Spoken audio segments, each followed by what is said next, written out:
지도 봅시다. 지도. 이 지도 오늘 좀 보시죠. 지도. 동쪽을 정복했다는 게 어디를 말하는 것인가 한 번 더 확인하고, 왜냐하면 오늘 우리가 22장이 그 동쪽을 정복한 사건과 관계가 있어요. 자, 다 보시죠. 지금 지도. 예, 보면은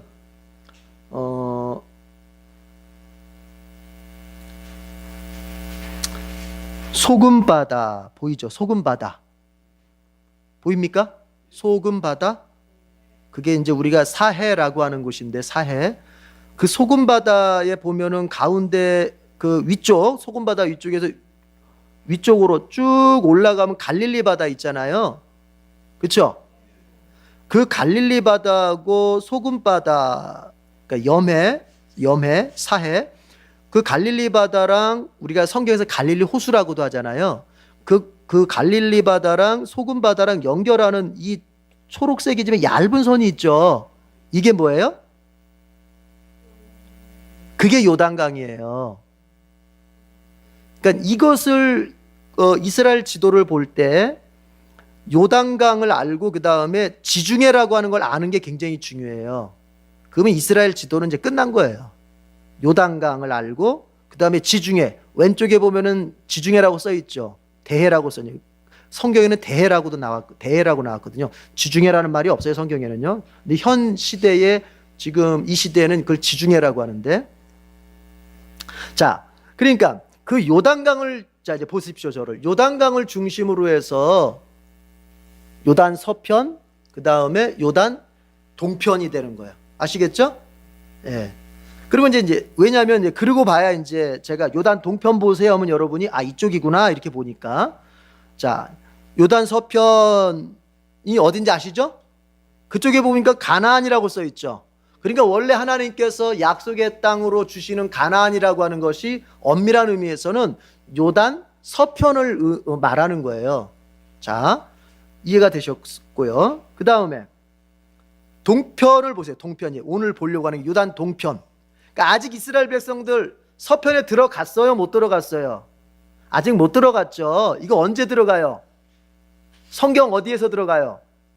여호수아서에서 들어가는 거예요. 여호수아서에서. 모세 때까지는 못 들어가요. 자, 그러면 지금 요단 동편에 있어요. 요단 동편. 근데 이스라엘 백성이 요단 동편, 우리가 21-2장에서 동쪽 정복을 했는데, 그 동쪽이라는 말이 바로 요단 동편, 요단 동쪽을 말하는 거예요. 요단강 동쪽. 그래서 어딜 정복했냐면은 분홍색에 보니까는 아모리족 있죠. 거기 정복했고, 또 올라가니까 바산. 그렇죠. 역시 아모리족, 그러니까 분홍색인데 밑에 부분이니까 아모리족 시혼이라고 돼 있죠. 여기를 먼저 정복하고 올라가서 아모리족 옥. 왕의 이름입니다. 시혼도 왕의 이름이고 옥도 왕의 이름이에요. 그러니까 둘 다 족속은 어디 족속? 아모리 족속이에요. 아모리 족속. 그런데 이제 나라가, 왕이 시혼이 다스리는 나라가 있었고 옥이 다스리는 나라가 있었어요. 특별히 옥이 다스리는 나라를 거기 보니까 바산이라고 써 있어요. 바산. 자, 써 있죠? 자, 지도 지금 다 확인하고 계시죠? 지금 이렇게 시온의 나라와 옥의 나라를 이스라엘 백성이 정복을 해버렸어요. 모세 때 이건 벌써 정복이 된 거예요. 그래서 나중에 이제 뒤에 가보면 알겠지만은 이제 12지파 가운데에서 루벤 지파, 갓 지파, 므낫세 지파 중에서 반쪽은 이 요단 동편에 자리를 잡습니다. 예, 요단 동편에 자리를 잡아요. 자, 그런데 이게 이제 오늘 22장하고 연결이 되는 게 뭐냐면, 자, 아예 지도 보기 봤으니까 지도에서 얘기하고 본문 들어갈게요. 이스라엘 백성이 이 요단 동쪽 땅을 이렇게 막 파죽지세로 막 전진하면서 정복해버리니까 겁을 먹은 나라가 있어요. 겁을 먹은 나라. 그게 누구냐면은 모압이에요. 모압. 모압이 어디 있는지 아시죠? 예, 밑에. 그럼 우리가 생각할 때는 아니 이상하다. 어떻게 위에 이스라엘 백성들이 분명히 밑에서부터 올라왔는데, 그렇죠? 그러니까 지도가 밑에가 더 있어야죠, 그렇죠? 그러니까 밑에서부터 이렇게 올라온 거 아니에요? 광야길로 돌아서. 근데 그러면 모압을 지나갔을 텐데 어떻게 모압은 정복하지 않고 그 위에 있는 시온하고 옥을 정복했을까? 이게 민수기에는 안 나오지만 신명기에 보면은 이게 나와요. 신명기 보면. 그러니까 성경은 그래서 종합적으로 봐야 돼. 전체적으로 봐야 돼요. 신명기에서 하나님 뭐라 그랬냐면은 하나님께서 모압은 내가 너희들에게 주지 않았다. 그러니까 너희들은 모압하고 전쟁할 생각하지 말고 돌아가라, 그렇게 말씀하세요. 네. 그러니까 이스라엘은 철저하게 하나님이 주시는 것만 가질 수 있어요. 이거 중요합니다. 이거 굉장히 중요합니다.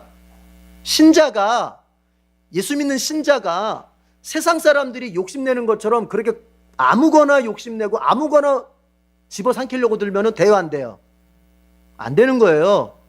하나님이 그 신자에게 주시는 것만 감당해야 되는 겁니다. 내가 욕심낸다고 다 비전이 아니고, 내가 욕심낸다고 다 그게 믿음의 꿈이 아닌 거예요. 하나님이 내게 성취하라고 하시는 그것만 내 것이에요. 그렇기 때문에 신자가 신앙생활을 바르게 하고 하나님의 말씀에 입각해서 바르게 신앙생활을 하면은 절대로 가질 수 없는 게 뭐냐면은 욕심을 가질 수가 없어요. 신자들이 욕심을 낸다는 건 뭐냐면, 그것은 오늘 발람 얘기해서 그걸 좀 얘기할 수도 있는데, 신자가 욕심을 낸다고 하는 건 뭐냐? 그거는 하나님의 말씀을 사실은 염두에 두지 않고 자기가 그걸 취하려고 하는 거예요, 자기가. 그래서 하나님께서 모압, 암몬 너희에게 내가 주지 않았다. 그 모압 땅은 모압 족속에게 주었고 암몬 땅은 암몬 족속에게 주었다. 내가 너희에게 주려고 하는 땅은 요단 서편 땅이다. 너희들은 거길 차지해야 된다. 하나님이 이것을 아주 명명백백하게 이스라엘 백성들에게 말씀하세요. 이게 중요하다 그랬습니다. 여러분, 신자들이 예수 믿으면서도 항상 이게 만족감이 없는 이유가 뭘까요? 자, 우리 여기 모두 예수 믿고 지금 교회 다니고 신앙생활 합니다만 여러분 만족하시나요? 바꿔 말하면 자족하시나요? 바울은 빌립보서 마지막 부분 4장에서 이 자족을 굉장히 중요하게 여겼는데, 자족이 있어야 경건에 유익이 있다 그랬거든요. 욕심을 내는 사람은 경건하게 살 수가 없어요. 돈을 사랑하게 되고 세상의 것을 사랑하게 되기 때문에, 그래서 디모데후서에서 바울이 또 이렇게 말하죠. 돈을 사랑함이 일만하게 뿌리다. 세상의 것을 욕심내고 세상의 것을 사랑하는 사람은 절대로 경건하게 살 수 없어요. 경건하게 살 수 없다는 말은 뭐예요? 신앙적으로 살 수 없다는 얘기예요. 절대로. 그러면 왜 만족함이 없느냐? 하나님이 내게 이만큼 주신 거 이만큼만 가지라고 했으면 내 이만큼만 갖겠습니다 하고 그것을 내가 만족할 수 있어야 되는데, 하나님이 내게 이만큼 주신 것에 대해서는 감사가 없고 모자라는 그것, 아직 내 손 안에 들어오지 않은 그것에 더 많은 마음을 뺏기니까는 항상 받았으면서도 만족이 없고 누리고 있으면서도 만족이 없는 거예요. 그게 바로 아담의 심보고 그게 하와의 심보잖아요. 에덴 동산 안에 있는 모든 것을 네가 누려라, 먹어라, 마셔라 다 했습니다. 그러면 그것에 대해서 만족하고 그것에 대해서 감사하며 살면 될 건데, 딱 하나 먹지 말라고 한 거, 아니 다 먹으라고 했으면 그거로 감사할 거지, 딱 하나 먹지 말라고 했던 그 하나에다가 온 신경이 곤두서 있는 거예요. 그러면 그 아담은 뭐예요? 항상 만족함이 없어요. 우리가 지도를 보면서도 여러분 이렇게 하나님의 말씀을 깨달을 그 은혜를 받을 수 있어요. 모압을 먼저 공격할 수도 있었지만, 모압 어떻게 알아? 돌아가라, 너희에게 주지 않았다. 그런데 하나님께서 시온, 내가 이건 너희에게 준다. 여러분, 하나님이 갖지 마라 할 때는 쳐다도 보지 말아야 돼요. 쳐다도 보지 말아야 돼요. 하나님이 선악과 먹지 마라, 그건 니네 거 아니야, 그건 내 거야, 그러면은 쳐다보지 말아야 되는데, 자꾸 하와가 어때요? 자꾸 밑에 와서 그냥 알짱알짱거리면서 쳐다보니까 뭐예요? 먹음직도 하고 보암직도 뭐예요? 계속 보고 있는 거예요.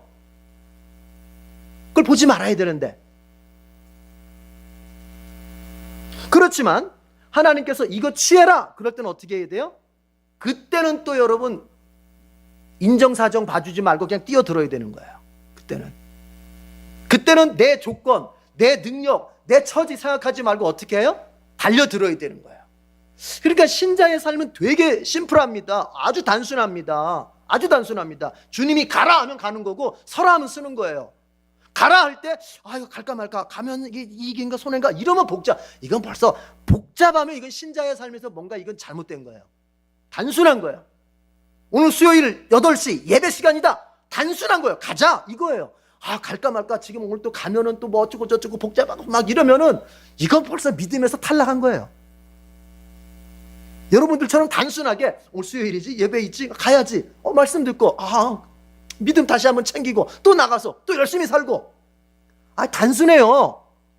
여러분, 초점이라고 하는 것은, 무엇을 뚫을 수 있는 초점이라고 하는 것은 여러분 단순함에서 오는 겁니다. 그렇죠? 우리가 돋보기로 태울 때 빛을 모으잖아요. 초점을 맞추잖아요. 그건 뭐예요? 단순해지는, 이 빛이 퍼지면은 태울 수 없잖아요. 그건 뭐야? 복잡하면 이게 넓어지는 거예요. 이게 반경이. 그거는 믿음으로 못 살아요. 그러니까 계산 잘하는 사람들이 있잖아요. 계산 잘하는 사람들이. 그래서요, 이 지식인들이 믿음으로 살기가 어려워요. 이 똑똑한 사람들이 믿음으로 살기가 어려워요. 이게 정말 큰 맘 먹지 않으면. 조금 어떻게 보면 좀 세상적으로 보면 좀 이렇게 부족하고, 세상적으로 보면 좀 무식하기도 하고 뭐 이러면, 그래서 주님이 하라 하면 네! 이렇게 하는 이 사람이 믿음으로 잘 사는 거야.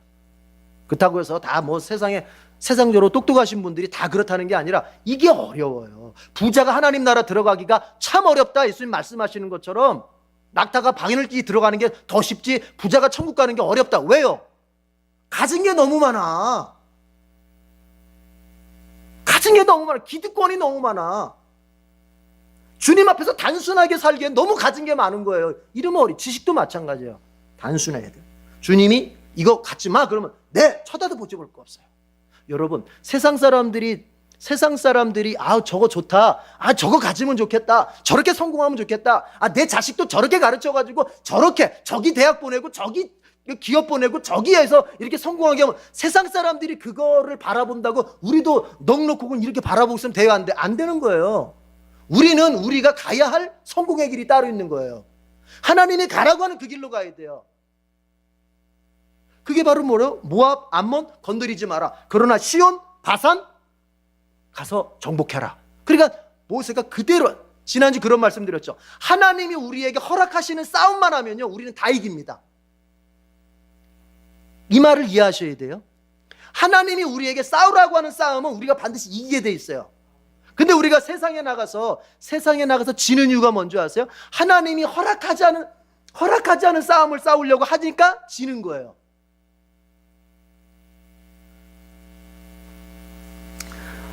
시온하고 옥은 이겼잖아요. 왜요? 그건 싸우라고 했으니까, 이긴다고 약속했으니까 그렇게 하는 거예요. 그래서 오늘 22장, 자, 민수기 22장, 여러분 단순하게 믿음으로 사십시다. 예. 성령님이 가라고 하시는 그 길로만 가십시다. 그래서 모두 승리하는 여러분 되기를 축복합니다. 예. 민수기 22장에 들어가 보면요, 발람 얘기인데, 자, 세 단락으로 나눠서 한번 보겠습니다. 첫 번째 단락을 1절에서 14절까지로 잡았는데, 자, 표시하겠습니다. 5절에서 6절. 절 수는 짧은데 아주 말이 길죠. 5절, 6절 지도 표시하겠습니다. 5절, 6절 지도 표시.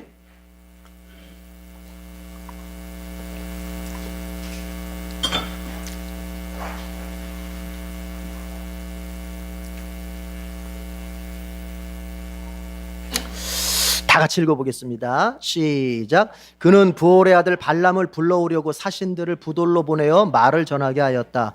그때 발람은 큰 강가 자기 백성의 자손들이 사는 땅 부돌에 있었다. 발락이 한 말은 다음과 같다. 한 백성이 이집트에서 나와서 온 땅을 덮고 있습니다. 드디어 바로 나의 맞은편에까지 와서 자리 잡았습니다. 이제 오셔서 나를 보아서 이 백성을 저주하여 주시기 바랍니다. 그들은 너무 강해서 나로서는 도저히 감당할 수 없습니다. 그렇게만 해주신다면 나는 그들을 쳐부수어서 이 땅에서 그대가 복을 비는 이는 복을 받고 그대가 저주하는 이는 저주를 받는다는 것을 나는 알고 있습니다. 13절 마저 표시하고 설명하죠. 망원경 표시할게요. 13절은 망원경.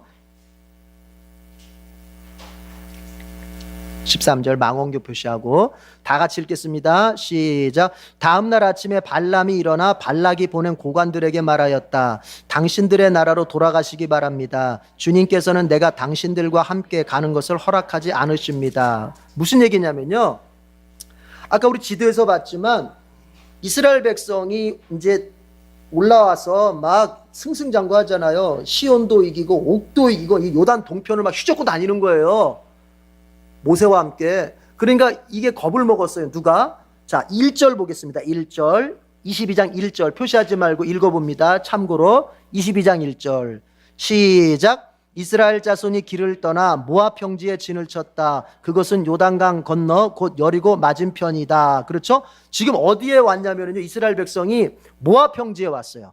모압 평지. 그러니까 모압 평지라고 하면은 여리고 있죠. 여리고성 나중에 이기잖아요. 그 여리고성 건너편이에요. 그러니까 요단강 건너편이에요. 그러니까 모압 평지에서 요단강 건너면은 바로 어디예요? 여리고가 되는 거예요. 여리고가. 그런데 이 모압 평지가 왜 중요하냐면 이스라엘 백성이 가나안에 들어가기 전에 마지막 진쳤던 장소가, 이 진치는 장소가 모압 평지예요. 그러니까 여기에 한 6개월 정도 있는데, 이제 가나안에 들어가기까지 6개월 정도 여기에 머물게 되는데, 이때부터. 근데 그 사이에 많은 일들이 일어나는데 그 중에 하나가 뭐예요? 그 중에 이제 중요한 게 뭐예요? 모세가 죽는 겁니다. 여기서 죽어요. 그리고 여호수아를 새 지도자로 임명을 하고, 그리고 우리가 신명기라고 말하는 성경, 그게 사실은 신명기가 설교거든요. 설교문이에요. 그게 설교. 3번에 걸쳐서 모세가 하는 설교인데, 그 신명기 설교를 바로 이 모압 평지에서 하고 모세가 죽는 거예요. 네. 그러니까 신명기는 뭐예요? 민수기의 부록이에요. 부록. 민수기에 붙어 있는 거예요. 부록으로. 새끼로 이렇게. 네. 그래서 모압 평지가 그리 중요해요. 이제 여기서 이제 여호수아가 이스라엘 백성들 데리고 요단강 건너가서 들어가서 이제는 가나안 정복하게 되는 겁니다. 그러니까 자, 마지막 은거지예요. 참 중요하죠. 그런데 여기에 모압 평지, 그러니까 이게 모압의 국경선 지대쯤 되는 거예요. 국경선 지대. 모압 땅 안으로 들어간 것도 아니고, 그러니까 국경선 지대다 보니까 모압의 왕권이 참 끝까지 이렇게 구석구석까지 미치기가 어려운 그런 땅인 것 같아요. 어쨌든 이스라엘 백성이 거기에 지금 진치고 있어요. 그러다 보니까 모압 왕 발락이 겁을 잔뜩 먹었습니다. 3절 보세요. 3절. 3절 다 같이 읽어봐요. 참고로 시작. 모압 사람들은 이스라엘 백성의 수가 대단히 많아서 몹시 무서워하였다. 모압 사람들이 이스라엘 자손이 나타난 것 때문에 두려워하였다. 겁을 먹었어요. 그래서 이 모압 왕 발락이 생각한 게 뭐냐면은, 이스라엘 백성들이 이제 우리가 이겨야 되겠는데 어떻게 이길 수 있을까? 저들을 영적으로 저주하면은 우리가 이길 수 있을 것이다. 저주하면. 그러면 저주를 잘하는 사람이 누구냐? 수소문을 해보니까 저주의 전문가가 있어요. 저주의 전문가. 그게 누구냐면 저쪽 메소포타미아 강 유역에 살고 있는, 그게 이제 부돌이라고 하는 지역인데, 그쪽 지역에 살고 있는 발람이라고 하는, 옛날에 선지자라 그랬는데 뭐 지금은 그 선지자가 아니고요. 그 하나의 술사. 예. 마술사, 요술사, 뭐 거짓 선지자 이렇게 말할 수 있는데, 하여튼 발람이라고 하는 술사가 이게 이 저주 전문가예요. 그러면 그 사람을 좀 불러다가, 아주 당시에 유명했던 것 같아요.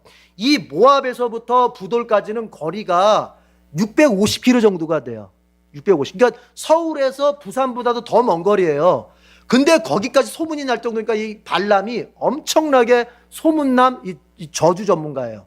이 사람 불러다가 저주시키면 이스라엘 망하고 우리가 이길 수 있을 것이다 해가지고, 이 발락이 이제 발람을 사신들한테 예물 들려가지고는 이제 초청하는 겁니다. 좀 와서 저주 좀 해달라고. 그 얘기예요. 그러니까 하여튼 이거 옛날부터 성경 읽을 때부터 항상 헷갈렸던 게, 발락, 발람. 좀 이름도 좀 바꿨으면 좋겠어. 그렇죠? 한쪽이라도. 어디가 왕이고 어디가 선지자인지 헷갈려요. 그렇죠? 발락이 왕이고 발람이 술사예요. 예. 어떻게 해서 모압 왕 발락이 저주 전문가 발람을 초청을 한 겁니다. 아주 뭐 돈까지 들여가면서. 그런데 이제 찾아갔어요. 이 고관들이 찾아갔는데, 먼저 찾아가기 전에 이 모압 왕 발락이 의논을 먼저 해요. 4절에 보니까 이 모압 왕이 자기 사신들을 보내요. 누구한테 보냈냐면 미디안 장로들한테 보냈대요. 미디안 장로들. 4절에 보니까 그래가지고는 의논한 거예요. 이거 어떻게 하면 좋을까? 어떻게 하면 좋을까? 그래서 아마 미디안 장로들로부터 그 아이디어가 나온 것 같아요. 그 저주 전문가 발람이 있는데 그 데려다가 좀 그렇게 하면 좋을 것 같다고. 그래가지고 이제 모압 왕의 사신들, 그러니까 모압 사람들, 미디안 사람들 합작해가지고 7절에 보니까 합작해서 그다음 뭐를 가지고 복채까지 가지고 이제 발람을 찾아간 거예요. 그리고 이제 발람을 초대했는데 발람이 하는 말이 그겁니다. 그래도 내가 하나님께 좀 물어보고 하나님이 나한테 가라고 하면 내가 그때 가겠다고 이렇게 합니다. 그래서 이제 하나님이 발람에게 어쨌든 나타나셨어요. 이게 참 이해하기 쉽지 않죠. 아니 어떻게 하나님께서 그럼 거짓 그 선지자한테 마술사한테 그거 나타나셨나? 이유는 있어요. 그게 이스라엘을 축복하려고 하신 거예요. 어쨌든 나중에 얘기하겠습니다. 그 하나님께서 나타나셔가지고 야 그들과 함께 가지 마라 허락을 안 하셨어요. 그래서 발람이 첫 번째에서는 1차 초청 때는 우리 저기 하나님이 가지 말래니까 나 못 가겠다 하고는 사신들을 돌려보냅니다. 첫 번째 단락이 그런 내용이에요. 여러분, 우리가 어려운 때가 있죠. 고난당할 때가 있고요. 혼란스러울 때가 있어요. 혼자의 힘으로는 도대체가 어떤 해결책을 내기가 어려운 때가 있어요. 그럼 우리가 이제 의논할 대상을 찾게 됩니다. 조언을 좀 들을 만한 대상을 찾게 돼요. 그때 굉장히 중요한 거예요. 그 순간이. 누구를 조언자로 삼을 것인가? 내가 누구를 찾아가서 나의 이 고난과 나의 이 어려움을 의논할 것인가? 이게 되게 중요합니다. 발락은 누굴 찾아갔어요? 미디안 장로들을 찾아갔어요. 이 미디안 사람들은요, 이 사람들은 주로 장사를 많이 했어요. 그러니까 여기저기를 많이 돌아다니는 거예요. 어디 한 군데 머물기보다는. 그래서 이 미디안 사람들은 이게 그 포진하고 있는 지역이 되게 넓어요. 여기저기 막 돌아다니니까. 여러분, 장사꾼들이 돌아다니다 보니까 뭐를 많이 알고 있어요? 세상 물정을 많이 알죠. 귀동냥으로 들은 게 많잖아요. 그래서 옛날 우리 그 선조들도 보면 뭐예요? 장돌뱅이들이 정보 수집가잖아요. 그래서 옛날에 그 조선 후기 때는 그 장돌뱅이들로 구성된 그 어떤 세력들이 있었잖아요. 정보 수집 CIA처럼 국가정보원처럼. 왜냐면 그 능력이 있거든요. 여기저기 막 사방팔방 다 이렇게 퍼져 있으니까. 예. 그런 것처럼 이 사람들이 아는 게 많단 말이에요. 아는 게 많다 생각하니까 모압 왕 발락이 이들을 찾아간 거예요. 여러분 이걸 아셔야 돼요. 세상적 지식이 많고 세상적으로 똑똑해도요, 절대로 우리한테 줄 수 없는 게 뭐냐면 생명을 살리는 조언은 줄 수 없는 거예요. 이걸 아셔야 돼요. 정말로 나에게 정말로 본질적이고 나에게 정말로 꼭 필요한 조언은 못 주는 거예요. 신자에게 있어서 가장 지혜로운 조언자는 누구냐면 성령과 성경이에요. 이걸 아셔야 돼요. 믿으십니까? 아니 여러분이 어려움 당할 때 주로 누굴 찾아가는지를 보시라고요. 기도함으로 하나님께 성령님께 내가 묻고 그분의 인도하심을 받고 갈구하고 있는지, 또 성경을 읽으면서 어떻게 하나님이 나에게 움직이라고 하시는지 성경을 읽으면서 찾고 있는지, 아니면은 예수님 믿지도 않는 불신자 친구, 불신자 이웃 찾아가서 내 가정의 일 의논하고 내 자식의 일 의논하고,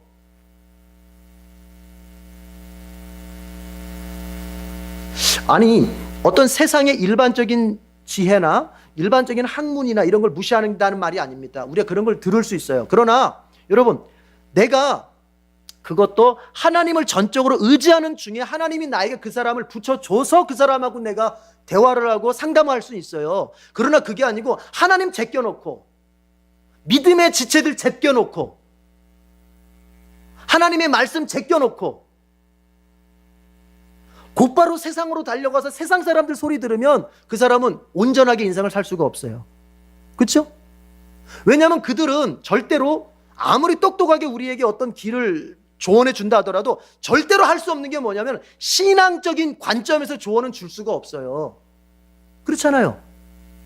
예수님의 관점의 조언을 우리에게 줄 수가 없어요. 아무리 그 사람에게 나에게.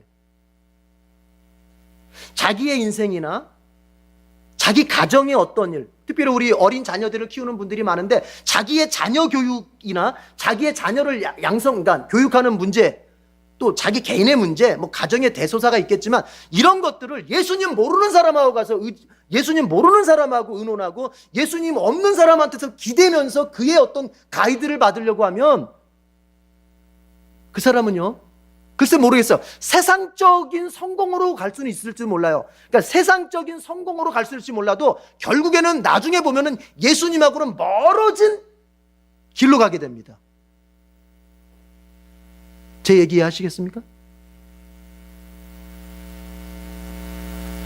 교인들이 겁이 없어요. 겁이. 어떤 겁이? 아무나 찾아가서 그냥 어떤 얘기 들으면 그게 단 줄 알아요. 조금 전문가라고, 세상적인 전문가라고 하는 사람들 찾아가서 얘기 듣고 그쪽으로 길 가면 뭐 잘 될 줄 알아요. 그렇지 않아요. 모압이 미디안 장로들 찾아가서 결국 얻었던 얘기는 뭐냐면은 하나님이 원하시지 않는 그 길을 제시받은 거. 그래서 발람 찾아가는 거예요. 나중에 어떻게 됩니까? 우리가 이제 22, 23, 24장 전체가 발람에 대한 얘기인데 나중에 어떻게 됩니까? 발람이요, 이스라엘 백성들 저주하지도 못하고 오히려 복을 빌고 나중에 보면요, 신명기에 가보면은 발람은 죽습니다. 이스라엘 백성들한테. 이스라엘 백성, 신명기가 아니라 미디안 정복할 때, 이스라엘 백성이 미디안 정복할 때 그때 발람 죽어요. 거기서. 그러니까 무슨 얘기예요? 하나님이 망할 길로 미디안 장로들이 하나님이 원하시지 않고 오히려 하나님이 망할 길로 지정하신 그 길로 모압 왕을 이끌고 가고 있는 거예요. 여러분이 어려움 당하고 고난 당할 때 먼저 하나님 앞에 무릎 꿇으세요. 그리고 성경을 읽으세요. 그리고 믿음의 지체들과 기도하면서 같이 그 이야기를 나누고 길을 생각하세요. 아시겠어요? 이런 사람들이 있어요. 목사님한테 가서 상담하고 구역장님한테 가서 상담하면 뻔해. 뻔해. 그 답이 뻔해. 기도하라고 할 거고. 그리고 이런 거죠. 내가 싫어하는 답을 아마 목사님 분명히 할 거야. 이런 게 있어요. 이런 게. 그러니까 자기도 아는 거예요. 사실은. 자기도 어느 정도 하나님께서 지금 이 상황에서 나에게 어떤 길로 가라고 말씀하시는 대략 알고 있는 거예요. 근데 그 대답은 제껴놓고 다른 대답, 쉽게 말하면 내가 대가를 지불하지 않고 내가 편하게 갈 수 있는, 신앙적인 대가를 지불하지 않고 뭔가 편하게 갈 수 있는 그 길로 갈 수 있는 답을 듣기를 원하는 거예요. 내가. 그러면 그런 답을 해줄 만한 사람들을 쫓아다니게 되는 거고. 다 경험들 있으시죠? 없으세요? 저는 많았어요. 그러나 여러분, 신자에게 가장 지혜로운 조언자는 성령과 하나님의 말씀인 성경입니다. 이걸 잊으면 안 돼요. 예수님이 길이잖아요. 물론 하나님께 가는 길이요, 그것은 인생을 잘 사는 길이에요. 자, 그렇게 해서 모압 사람들이 미디안 장로들의 추천을 받아서 저주 전문가 발람을 그렇게 초청을 했어요. 근데 1차 때는 어떻게 했다고요? 안 가겠다고. 왜요? 하나님이 가지 말라. 이렇게 여러분, 하나님이 가지 말라고 했다고 해서 발람이 안 간다. 이렇게 보면은 발람은 하나님을 믿은 사람인가? 여호와 하나님을 믿은 사람인가? 아닙니다. 이 사람은요, 그러니까 이 사람은 뭐예요? 여호와를 섬기는 사람이 아니라 신이란 신은 다 섬기는 거예요. 다신교예요. 다신교. 쉽게 말하면. 그쪽 지역이 다신교 사상이거든요. 여러분, 중동 지역에서 유일신, 그러니까 쉽게 말하면 구약의 입장에서 보자면 유일신, 오직 하나의 신을 섬기는 민족은 이스라엘 민족밖에 없어요. 다른 민족들은 다 다신이에요. 다신. 신이 많아요. 신이. 특별히 이 사람들은, 이방 민족은 어떤 개념을 가지고 있냐면 지역신 내지는 민족신을 믿었어요. 그러니까 민족마다 신이 따로 있는 거예요. 지역마다 다스리는 신이 따로 있는 거예요. 보니까 소문은 알잖아요. 그러니까 하나님에 대해서 조금은 알아요. 여호와라는 신은 이스라엘 민족의 신이지. 그러면 이스라엘 민족을 저주해달라 했으니까는 그럼 이스라엘 민족을 건드리려면 내가 누구를 찾아야 돼요? 여호와 신을 찾아야 되는 거예요. 그래서 여호와 신을 들먹이면서 여호와 신을 찾는 거예요. 이 사람이 여호와 하나님의 백성이기 때문에 그런 것이 아니라. 그런 걸 보면요. 그러니까 한마디로 말하면은 발람이라는 사람은 어떤 사람이냐면 자기의 어떤 이제 2차에 가서 얘기합시다. 자, 1차 때 이렇게 거절했어요. 어쨌든 가지 말라니까 네, 안 가겠습니다. 자, 그랬더니 16절 나침반 표시하겠습니다. 두 번째 단락 15절에서 35절까지인데요. 16절 나침반 표시하겠습니다.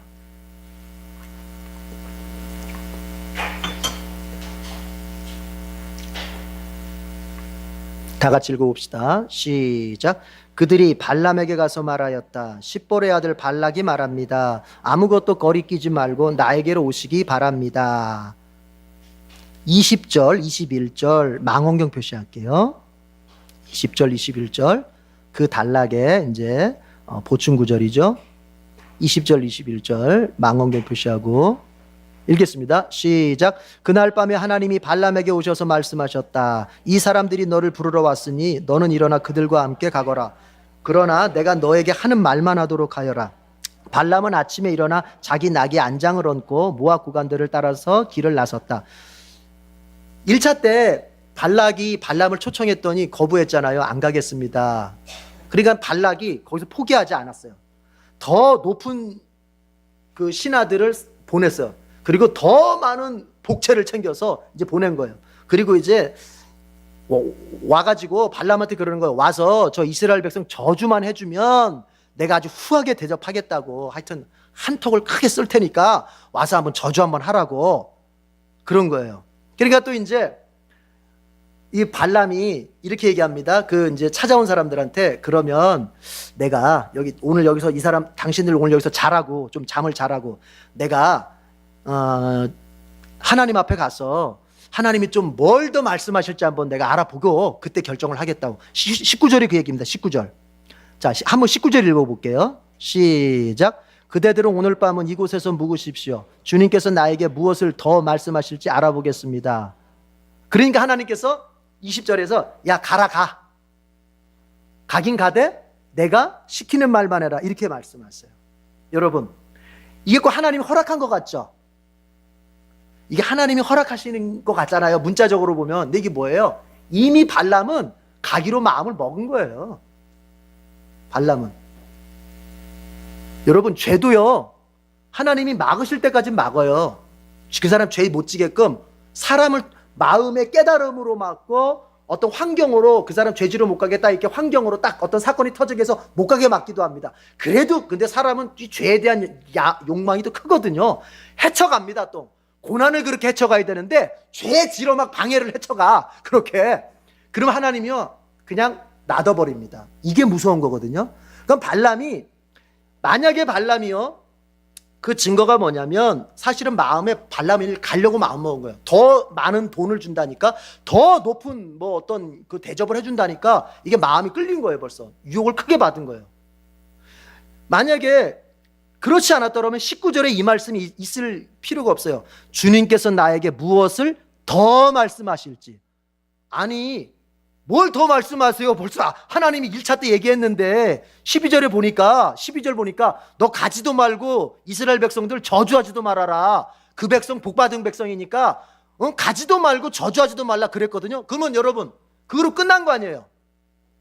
끝난 거죠. 하나님 뜻 분명히 알았죠. 그런데 뭐예요? 가고 싶은 거야. 그래도 가고 싶으니까 어떻게 해요? 하나님을 자꾸 설득하려고 드는 거예요. 하나님을 설득해. 네. 하나님 분명히 가지 말라 그랬으면 네, 안 가겠습니다. 끝내야 되는데 뭔 소리야. 지난번에 내가 안 간다고 했지 않느냐 이래야 되는데 뭐예요? 하나님이 뭘 더 말씀하실지 모르니 혹시 그 사이에 하나님 마음이 조금 바뀌어가지고 뭐 좀 가라고 하실 수도 있으니까 내가 한 번 더 물어보고 이건 뭐예요? 가겠다는 소리입니다. 여러분 징계 중에 제일 무서운 징계가 뭔지 아세요? 그 일을 막는 징계가 아니라 하나님이 놔둬버리는 징계가 제일 무서운 징계예요. 막는 건 하나님이 그나마 그 징계가 여러분 작은 거예요. 자, 내가 어떤 죄를 지으려고 해요. 죄를 지었어요? 또 죄를 지으려고. 그러면 하나님이 쳐서 그 죄를 못 짓게 하는 거는 여러분 그나마 그거는 여러분 작은 징계입니다. 더 크고 더 무서운 징계는 뭐냐? 그 일을 하는데 잘 되게 만들어 버립니다. 아예 놔둬 버립니다. 잘 되게 하시고 그냥 그쪽으로 가도 하나님이 타치를 안 하신 거예요. 타치를. 그러면 그 사람은 어때요? 야, 잘 된다, 좋다. 계속 가다가 어떻게 돼요? 마지막에 가서 이제 완전히 하나님이 한꺼번에 멸망시켜 버리는 거예요. 이걸 몰라요, 사람들이. 그러니까 지금 내가 꼭 말씀대로 안 살아도 잘 되네? 내가 말씀대로 안 살았는데 뭐 가슴이 처음엔 조마조마했는데 말씀대로 안 살았는데 일이 더 잘 풀려. 이런 사람도 있죠. 아니, 기도하고 가면 더 안 돼요. 목사님, 마음 잡고 기도하고 가면요 더 어려워지더라고요. 그냥 기도 안 하고 가면 더 잘 돼요. 그럴 때 있죠. 그런 거예요, 원래. 그럴 수 있어요. 아니, 내가 말씀대로 안 살았는데 하나님이 나에 대해서 아무 타치도 안 하셔. 아니, 오히려 더 잘 돼. 직장 생활도 더 잘 되고 가정도 더 잘 되고 자녀도 더 잘 크고 막 더 잘 돼. 그때가 제일 두려운 거예요. 하나님은 어떤 사람에 대해서 정말 사랑하는 마음이 있으면요 날개를 꺾어버립니다. 이 사람이 날아가려고 할 때 날개를 꺾어버립니다. 그건 사랑이에요. 사랑. 징계지만 사랑이에요. 그러나 그 사람은 이제는 정말 한번 멸망이라고 하는 걸 시켜봐야 되겠다 할 때는 날개에다 힘을 실어줍니다. 날개 더 잘 날아가도록 만듭니다. 그래서 그 사람이 정점을 향해서 올라갔을 때 그때 딱 치는 거예요. 그때. 그럼 어떻게 돼요? 높아질수록 더 아픈 거예요. 우리 부모들 그러죠. 애가 이렇게 뭐 까불까불 되면은 이놈의 자식하고 탁 때려요. 그쵸? 이제 멈춰. 근데도 계속 그러면 어때요? 그래. 이제 소파에 앉아가지고 뭐라 그래? 한번 그래 보자 하면서 그냥 두죠. 그러면 애가 어때요? 이제 자기가 엄마를 이긴 것 같아가지고 막 이러다가 이제 나중에 깃방망이 한 대 맞고 나가 떨어지는 거죠. 여러분, 무슨 얘기예요? 하나님께서 나의 어떤 것을 막으시고 나의 어떤 것을 좀 아프게 하셨을 때 여러분 그것이 나를 정말로 위하는 것이라는 걸 알라는 얘기입니다. 예수님 없이, 기도 없이 세상의 방식을 따라서 사는데 저 사람 기도하는 나보다 더 잘 돼? 예수님 뜻대로 살려고 하는 나보다 더 행복하게 사는 것 같아? 여러분, 무서운 게 뭐라고요? 그렇게 놔둬버리는 게 더 무서운 거라는 거예요. 발람을 그렇게 두는 거 하나님께서. 그냥 놔둬버리는 거예요. 그래, 네 마음대로 해라. 그러니까 가는 거예요. 나중에 죽습니다. 이제.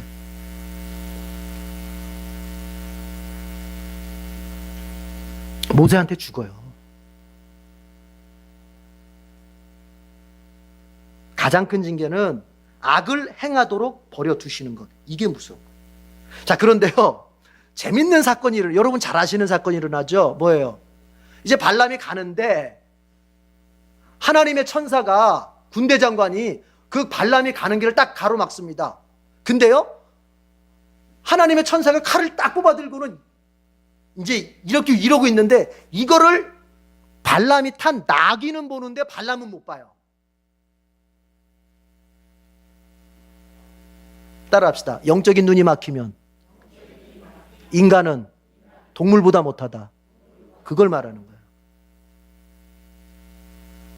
나귀는 알아봤어요. 앞에 막 천사가 칼을 뽑아들고 있으니까 무서워가지고 안 가는 거예요. 그러니까 발람이 왜 이놈의 자식이 안 가면서 막 때려요. 그러니까 그래도 이제 어떻게 갈 수가 없잖아요. 그러니까 또 이 길이 또 좁은 길이 있었나 봐요. 양쪽에 벽이 있고 이 좁은 길을 갖다가 천사가 딱 막아서니까는 이 나귀가 한쪽 벽으로 그냥 붙은 거예요. 그냥 한쪽 벽으로 달라붙은 거예요. 그러면서 그 앉았을 거 아닙니까? 발람이 이게 딱 걸쳐 앉았을 거 아니에요. 그 발이 벽에 짓이겨지면서 상처가 났어요. 그러니까 막 발람이 막 나귀를 막 때려요. 이놈의 자식이 내 발을 또 다치겠다고.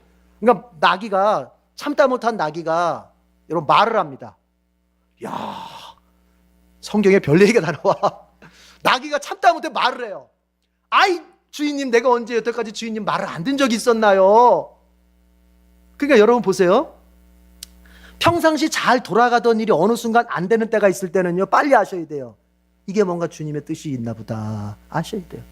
나귀가 하는 말이에요. 내가 주인님 태워가지고 다닐 때 뭐 이런 적이 어디 있었어요? 여태까지 내가 살면서 주인님 모시고 다니면서 늘 잘 다녔잖아요. 그런데 뭔가 오늘 내가 이게 상황이 안 하는 상황, 안 되는 상황이 됐으면 뭔가 주인도 빨리 눈치를 채야 되는데 영적 민감도가 떨어지니까 모르는 거예요. 여러분이 아침에 일어나서 저녁까지 생활하는 동안 늘 1년 365일 잘 하던 일들이 있었는데 오늘 갑자기 그게 잘 안 돼. 그럼 빨리 하나님 앞에 겸손하게 여쭤보세요. 주님, 무슨 뜻이 있나요?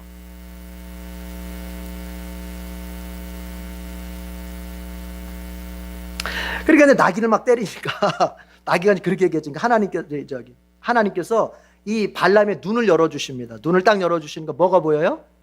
이제 천사가 보이는 거예요. 천사가. 그리고 이제 천사한테 뭐 아이고 잘못했습니다 뭐 회개합니다. 그런데요, 이거 한번 생각해 봅시다. 여러분,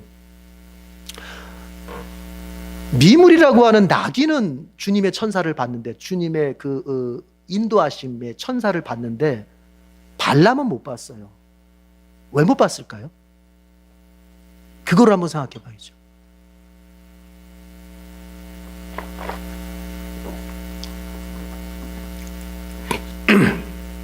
인간보다 못한 나귀는 천사를 보고 갈 길을 멈췄는데 만물의 영장이라고 하는 인간은 그걸 못 봐요.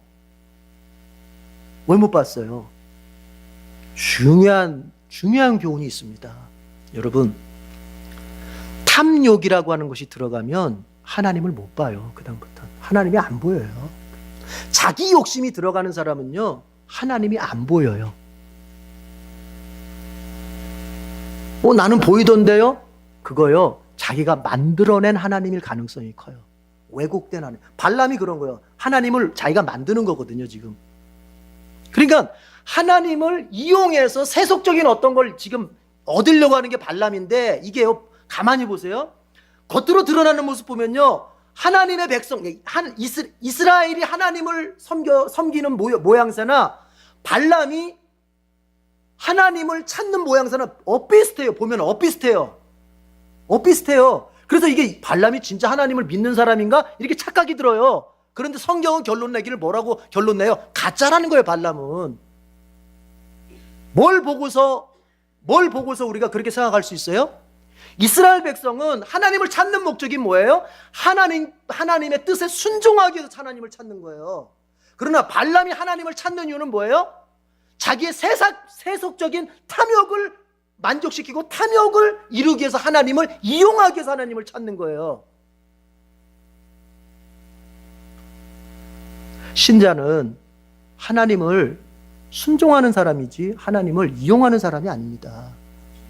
신앙은 하나님께 순종하는 것이지 하나님을 이용해 먹는 게 신앙생활이 아니라는 것을 다시 한번 생각해야 돼요. 왜 안 보여요? 나귀 눈에는 멀쩡하게 보이는데 왜 안 보여요? 내 탐욕이 들어가는 거예요. 이걸 여러분 구체적으로 적용하셔야 됩니다.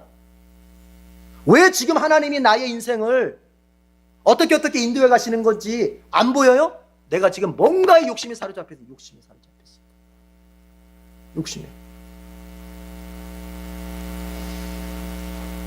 욕심에 사로잡혀 있으면 어떻게 된다고요? 하나님의 인도하심이 안 보여요. 하나님이 나를 찾아와서 경고하시고, 하나님이 나를 찾아와서 때로는 위로하시는 것도 안 보이고, 경고하시는 것도 안 보이고, 이제 보인다 하는 그 하나님은 어떤 하나님일 가능성이 크다? 내가 왜곡시켜서 만든 하나님, 내 마음에 맞도록 내가 지금 하고자 하는 일을 갖다가 합리화시킬 수 있는 그런 하나님으로 내가 만들어버리는 거야. 발람이 그렇게 되는 거예요. 여러분 기억하셔야 됩니다. 탐욕을 품으면 영적 소경이 되는 것입니다. 탐욕을 품으면. 기도하는데도 주님이 안 보여요. 기도하는데도 내가 주님의 친밀함을 못 느끼겠어요. 이런 사람들 왜 그런 줄 아세요? 내 안에 탐욕이 있어요. 탐욕이라고 하면 꼭 뭐 어떤 물질적인 욕심만을 말하는 게 아닙니다. 하나님 아닌 세상의 그 어떤 것을 내가 더 크게 내가 막 추구하려고 하는 그게 있다는 소리예요. 그게 있으면 하나님이 느껴지지가 않고, 하나님이 내게 와서 계시는 것도 내가 느껴지지도 않고, 하나님이 나를 만지는 것도 느껴지지 않고, 내가 기도는 하지만 늘 마음은 허하게 되는 거예요. 그러면 그 허한 걸 갖다가 이제 우리가 어떻게 그것을 이제 만들려고 하게 되냐면은 허한 걸 이걸 넘어서야 되니까 뭐예요? 이걸 자꾸 이제 자기가 가상의 하나님을 만들어서 자꾸 자기를 합리화시키게 되는 거예요. 여러분, 하나님 앞에 우리가 욕심내지 말고 그저 우리 앞에서 얘기했듯이 하나님이 주시는 거 내가 그저 감사함으로 먹고 감사함으로 마시고 감사함으로 살고, 그러면 하나님이요 너무 잘 보입니다. 하나님 보이길 바랍니다. 내가 가고자 하는 그걸 주장하지 마세요. 내가 꼭 가고 싶고 내가 꼭 되고 싶고 내가 꼭 이쪽 아니면 이거 포기할 때 하나님 보이는 거예요. 발람이 모압으로 가고 싶은 마음이 정해졌어요. 사실은 뭐 어쩌고 저쩌고 종교적으로 이런 얘기 저런 얘기 하지만 이미 가려고 마음 먹었어요. 그러니까 하나님이 막으시는 게 안 보이는 거예요. 우리는 발람과 반대라. 여러분 잊지 마실 것은요, 주님이 나를 책망하실 때는요 주님이 나를 정말 사랑하신 겁니다. 주님이 나를 못 가게 막고 못 가도록 책망하시는 건요, 때로는 설교자의 설교를 통해서 나를 찔리게 하시는 건요, 하나님이 나를 미워하시는 게 아니라 나를 정말 사랑하시는 겁니다. 믿으십니까? 이거 믿어야 돼요. 이거 안 믿으면요 어느 자리에서도 하나님 볼 수 없고 하나님의 사랑 느낄 수 없는 거예요. 사랑하니까 막는 거예요, 책망. 그래서 여러분 이거 기억하셔야 돼요. 책망을 내가 잘 살 수 있는 기회로 삼아야 돼요. 이 사람이 신앙생활 잘하는 거예요. 하나님이 나를 위로하시고 격려하셔서 나를 잘 살게 하실 때도 있지만, 내가 나도 모르게 실수해서 격기려고 하고 있을 때는 하나님이 나를 책망이라고 하는 방법을 써서 나로 하여금 잘 살 수 있는 길을 준비시켜 주시는 거예요. 그러니까 우리는 위로를 받을 때도 감사합니다. 책망을 받을 때도 감사합니다. 왜요? 그 모든 방법이 나 잘 살게 하시려고 하신 하나님의 사랑에서 나왔기 때문에 그런 거예요. 책망의 시기를 잘 사는 기회로. 마지막 세 번째 단락은 36절에서 40절인데요 36절 나침반 표시하겠습니다.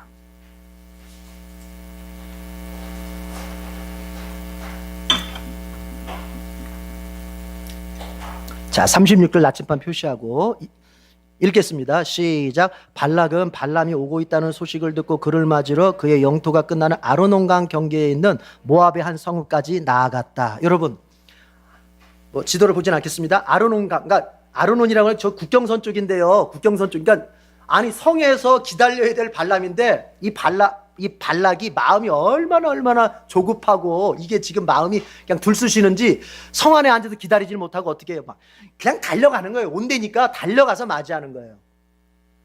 그러니까 얼마나 마음이 이스라엘을 두려워가 있는지 아시겠죠?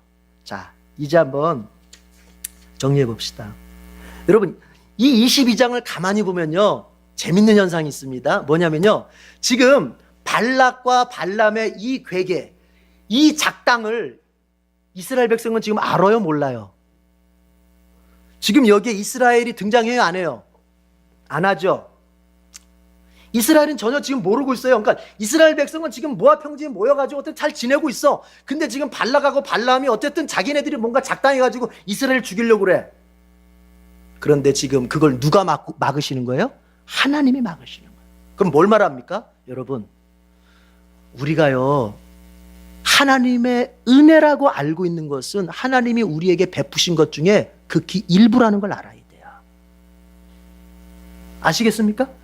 우리가 감사해서 감사헌금도 쓰고 감사헌금도 내고 뭐 어쩌고 저쩌고 하면서 하나님 앞에 감사합니다 하는데 그게 감사거리의 전부라고 생각하면 안 돼요. 하나님이 나를 지켜주시고 보호하셨던 은혜가 그게 전부라고 생각하면 안 돼요.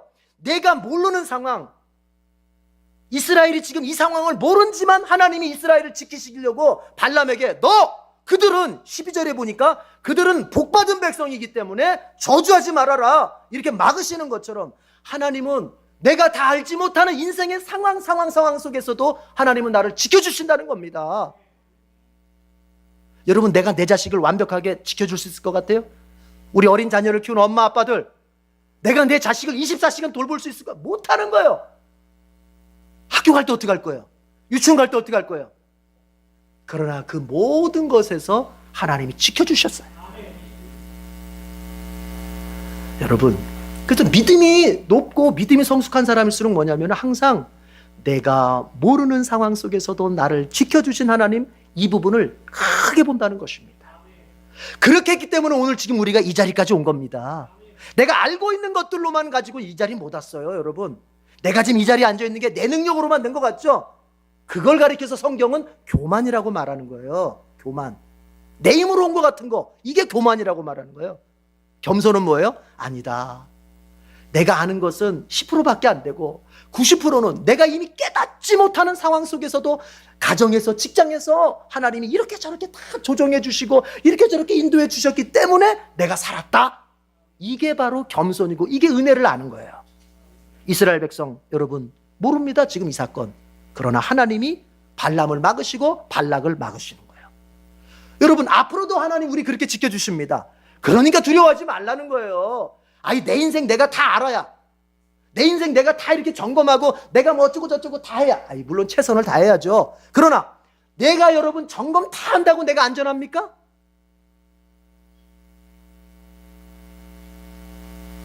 우리 여자분들 멀쩡하게 다 둘러봤어. 그럼 어때요? 가스레인지다가 냄비 넣고 나오잖아요, 그냥.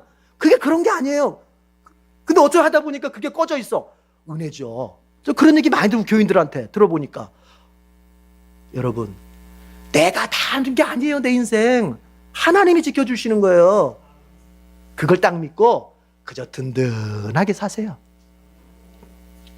한 가지만 더 얘기합시다. 여러분, 이 발람 사건을 통해서 참 크게 와닿는 게 뭐냐면요, 하나님은요, 나쁜 사람, 나에게 나쁜 사람, 또 나에게 나쁜 사건을 통해서도 하나님이 하나님께 내가 복받은 사람이라는 것을 확인시켜 주시는 거예요.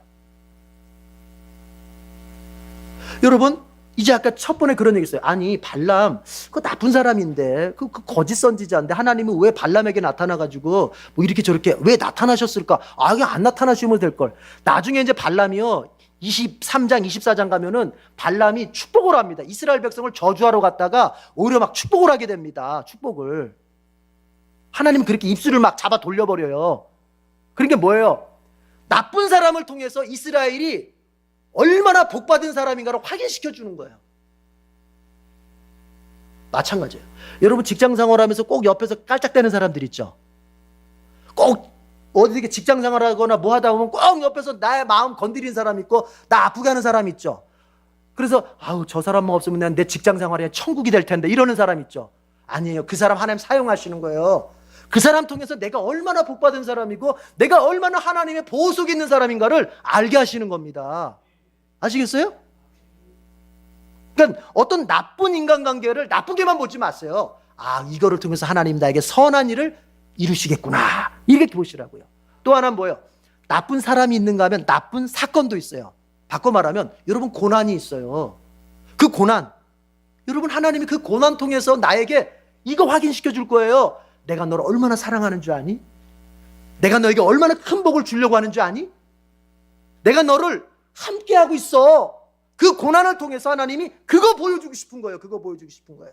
그러니까 고난 나쁘게만 보고 밀어내지 마시고요, 나쁜 사람이 내 옆에 있어도, 나쁜 사건이 내게 왔어도 뭐예요? 하나님은 이걸 가지고서 나에게 복을 주실 수 있다. 이 믿음 딱 가지고 여러분 견디시기 바랍니다. 기도하겠습니다.